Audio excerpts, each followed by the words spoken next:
Hey guys, Patrick here with ESEE Knives, Randall's Venturing Training. Today Shane and I are going to talk about some of our testing and our findings with our new offerings in S35VN.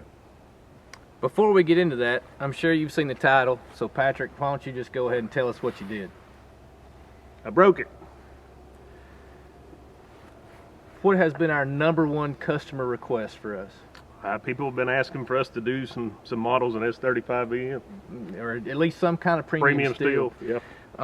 Jeff and Mike, owners of ESEE, have been reluctant to do that based on one simple reason, and that is because we know what kind of abuse and testing we put our 1095 through. So because of that, what Patrick and I wanted to do today was talk to you a little bit about our testing procedure and then also some of our findings on the S35VN models for the ESEE-3 and also the Zancudo, both of which are hardened at, what was the Rockwell? 60. 60. Based on our discussions and all of our research, we felt like if we're going to build an S35VN knife, the primary consideration, design consideration for that knife was edge retention, correct? Yes. Okay, so in doing that, there's this yin and yang on the Rockwell scale where we're going to harden that thing to 60. Patrick, how's the edge retention? Edge retention's excellent. Through all the testing, it's the blade stayed razor sharp. Okay, so as we moved into that edge retention, you get that great edge retention at that higher Rockwell, but one of the issues is we do develop some brittleness, and like Patrick said, we broke it. So if you're looking for a knife that has great corrosion resistance, that has great edge retention, what's going to be your choice? Any of the S35VN. Will it handle some light batoning, general camp task, other stuff? General camp chores, light batoning, nothing too awfully thick. It should be fine. So Patrick, can you tell us a little bit about the process and how you broke this thing? Sure. I took some of our samples, and I personally don't have any experience with S35VN and was anxious to try it out and see what it would do and what it wouldn't do well. Emailed Jeff and Mike and everybody and told them what my plans were. Jeff immediately responded back and said it'll shatter like glass. And so I just kind of laughed that off and went to work with it. The ESEE-3 was the one I started with. I've used a lot of our ESEE-3s in 1095, so the design I knew was sound, but I wanted to see how it would hold up to hard use. So I got a piece of seasoned red oak and began batoning it through, and it was very seasoned and had knots in it, and I kept batoning, and you can see how it ate the baton up, and eventually got the blade stuck. Went to beat the piece of wood on the stump, and when I did, the blade just snapped. Okay. How would you characterize the amount of batoning and that you did with this? It would be excessive. Out in the woods trying to make a fire, you're not going to find just a seasoned piece of firewood laying in the woods. You're going to be processing down smaller stuff most likely.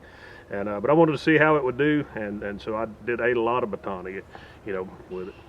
At one point, we even had a deflection in the blade, didn't we? Yeah, it was initially, early on, it was starting to flex a little bit. Don't know anything about the steel personally, and I was concerned what would happen. Pounded on through, and it returned back to true. Now, in the years past, we've taken a lot of heat for batoning, correct? Oh, yeah. So, if you are a person that carries one of these in the woods, and what do we always talk about when it comes to skills? Use the right tool for the job if you've got it. You let the axe do the axe work. Save your knife for smaller tasks, but we always teach in the classes what to do if all you had was a knife, and so we just like to cover, both ideas. Now, Patrick, talk to us a little bit about your experience with the Zancudo. Love the Zancudo. It's a smaller blade, so you're not going to be doing a lot of crazy batoning with it anyway. Wrapped the blade up with paper towel and then soaked it and let it sit out overnight just to see what if it would rust or have any spots or anything. Took the paper towel off the next morning and it didn't have a mark on it. Used it for a lot of cuts and notches. Made a tri-stick with it. I wanted to see how the hole in the handle, if I would be able to detect any hot spots or anything. Did excellent. I figured. Let's talk about this hole for a second. So, a lot of people ask us, what's the hole for? Well, there's a couple different options here. Number one, it's a lighter weight option. Number two, we spend a lot of time on rope rescue, hanging off a cliff, dangling in a cave somewhere. So if you're doing high angle rope rescue, confined space cave rescue, just like with our inlay knife, we wanted another option that was just not a serrated blade, but just a partially serrated blade. We just wanted a plain edge.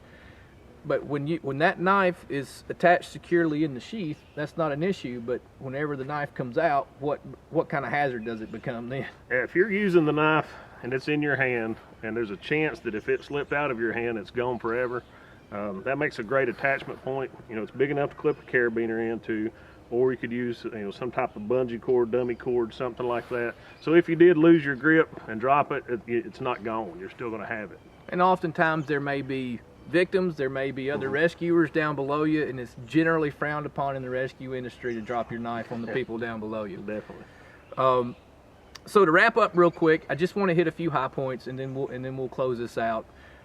Number one is, if you're looking for a knife that has great edge retention and high corrosion resistance, what's going to be your option? The S35VN. If you're looking for our traditional ESEE Army one tool option, going to beat the brakes off of it in the wilderness, what's going to be your option? Anything in 1095. Okay. Finally, one thing, just like with everything else, complete transparency. We want you to have the same trust in us you've always had, so we're going to tell you right up front, we're covering this. If it has our logo on it, we're going to cover it for life. If you have questions, concerns, comments, Patrick and I will be answering those questions in the comments below. We'll be as open, honest, and transparent as we can be. Thank you for watching. What do we always say at the end? Be sure to like and follow us on Facebook and Instagram, and subscribe to our YouTube channel. Thanks, guys.